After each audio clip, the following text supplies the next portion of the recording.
রাসূলের প্রিয় সাহাবীকে কেন মৃত্যুদণ্ড দিয়েছিলেন হযরত ওমর রাদিয়াল্লাহু তাআলা আনহু? পিতাকে হত্যার অপরাধে তার দুই পুত্র এক যুবককে টেনে হিঁচড়ে খলিফা ওমর রাদিয়াল্লাহু তাআলা আনহুর দরবারে এসে হাজির হল।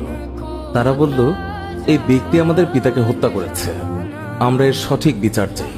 খলিফা ওমর রাদিয়াল্লাহু তাআলা আনহু ওই যুবকের কাছে তার বিরুদ্ধে আনা হত্যার অভিযোগের ব্যাপারে জানতে চাইলে যুবক বলল, অতি ক্লান্তি অনুভব করার কারণে আমি একটু খেজুর গাছের নিচে বসে বিশ্রাম করতে গিয়ে ঘুমিয়ে পড়ি। উঠে দেখি আমার উট আমার পাশে নেই। খুঁজতে গিয়ে যখন সামনের দিকে এগিয়ে যাই তখন তার মৃতদেহ পাই, যাকে ওনাদের বাবা বাগানে প্রবেশের জন্য পাথরে আঘাত করে মেরে ফেলেছে। এই বিষয়ে যখন আমি তার সাথে কথা বলতে যাই তখন অনেক কথা কাটাকাটি হয়েছিল এবং বাকবিতণ্ডার এক পর্যায়ে আমি তাকে পাথর দিয়ে আঘাত করে ফেলি, যার ফলে তিনি মারা যান, যা ছিল সম্পূর্ণ অনাকাঙ্ক্ষিত একটি ঘটনা। এর জন্য আমি ক্ষমা চাইছি। বাদীরা বলল, আমরা মৃত্যুদণ্ড চাই। হযরত ওমর রাদিয়াল্লাহু তাআলা আনহু বললেন, উটের বদলে তো তুমি একটা উট নিলেই তো হতো, কিন্তু তুমি বৃদ্ধকে হত্যা করেছ, হত্যার বদলে হত্যা। এখন তোমাকে মৃত্যুদণ্ড দেয়া হবে। তোমার কোনো শেষ ইচ্ছে থাকলে বলতে পারো।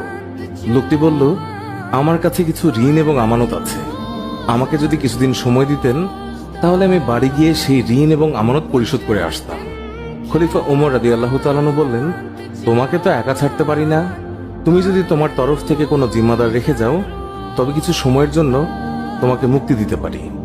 যুবক তখন দুঃখিত হয়ে বলল, এখানে সবাই আমার অপরিচিত, না কেউই আমাকে চেনে না, আমিও কাউকে চিনি না, সুতরাং আমার জামিনদার হবার মতো কেউ নেই। তখন হযরত আবু যর গিফরি সবার মধ্যে দিয়ে বললেন, হুজুর, আপনার যদি অনুমতি থাকে তবে আমি হতে চাই যুবকের জমিনদার। তার এই কথাতে সবাই অবাক হয়ে গিয়েছে, কারণ তিনি ওই যুবককে চিনতেন না, জানতেনও না, কিন্তু তারপরেও তিনি জমিনদার হতে রাজি হয়েছেন। খলিফা বললেন, আগামী জুম্মাবার পর্যন্ত যুবককে মুক্তি দেয়া হল।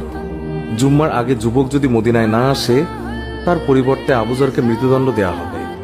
জামিন পেয়ে নওজোয়ান ছুটে চলল মাইলের পর মাইল দূরে তার বাড়ির দিকে, আর আবু যর গেলেন তার বাড়ির দিকে। এদিকে দেখতে দেখতে জুম্মাবার চলে এসেছে, নওজোয়ানের তো কোনো খবরই নেই। হযরত ওমর রাদিয়াল্লাহু তাআলা আনহু রাষ্ট্রীয় পত্রবাহককে পাঠিয়ে দিলেন আবু যর গিফরি রাদিয়াল্লাহু তাআলা আনহুর কাছে।